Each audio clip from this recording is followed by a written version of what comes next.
Benarkah Indonesia akan hancur? Seringkali kita dengar kalau Indonesia ini seperti sudah di ujung tanduk, katanya oknum pemerintah sewenang-wenang, seolah hanya hukum rimba yang menguasai negeri ini.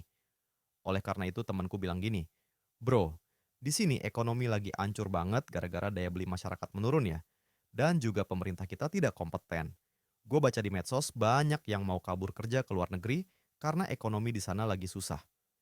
Respon gue waktu itu singkat, padat, dan mungkin kedengaran agak dingin. Gue bilang ke dia, "Bro, kalau gue mikirin semua isu di medsos dan berita di TV, kepala gue bakal pusing isinya berita jelek doang. Sekarang, gue cuma mau fokus sama bisnis gue.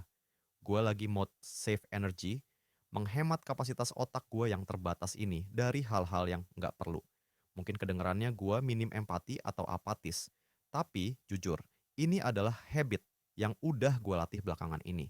Gue mendidik otak gue buat nggak terjebak sama isu yang sebenarnya nggak ada hubungannya sama hidup gue. Mulai dari skandal selebriti, drama politisi, hoax, sampai perang kebencian di media sosial.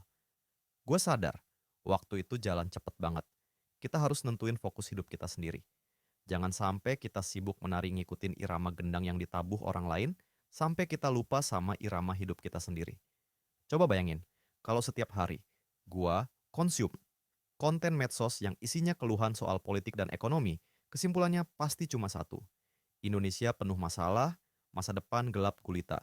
Dan buat seorang entrepreneur draw mindset no, kayak gitu, itu bahaya banget. Deadly. Karena, by default, tugas pengusaha itu melihat peluang atau titik terang, nggak peduli seberapa gelap kondisi di sekitarnya.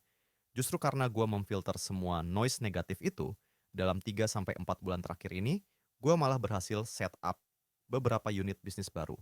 Dan hasilnya, gue bisa mendapatkan penghasilan yang lumayan besar. Sesuatu yang nggak mungkin kejadian kalau gue sibuk ikut-ikutan panik dan pesimis di media sosial. Jadi, silakan aja kalau orang-orang di luar sana mau sibuk saling menularkan pesimisme atau merutuki nasib. Itu pilihan mereka. Tapi buat kita, sebagai manusia yang dikasih fisik lengkap, akal sehat, dan kesehatan, tolong gunain itu sebaik-baiknya buat benerin jalan masa depan kita sendiri. Karena jalan itulah yang nantinya bakal bisa dilewati banyak orang, termasuk keluarga lo dan orang-orang yang bergantung sama lo. Focus on what you can control. Ignore the noise.